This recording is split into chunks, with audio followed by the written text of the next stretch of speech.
telefóne máme stiahnutú aplikáciu, ktorá je zdarma, 2 in 1 mikro. Do pera si vložíme sterilnú ihlu.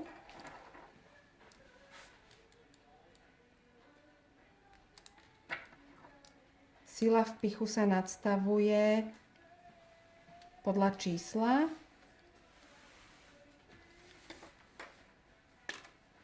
Do telefónu zasunieme glukomer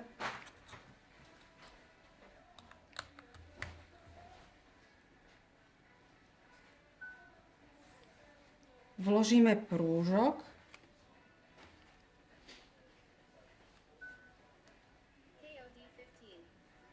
Poprosím prst.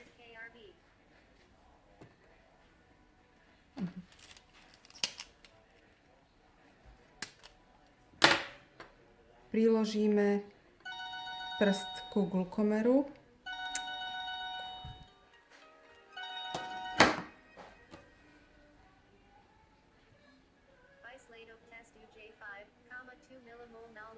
Zaznačíme stav, v akom sa pacient nachádza, či po jedle, alebo na lačno, alebo po cvičení, po prípade užití liekov. Glykemiu dáme uložiť. Zaznačíme potrebné namerané glykémie. Odošleme lekárovi. Vyberieme si spôsob, akým glykemiu budeme posielať.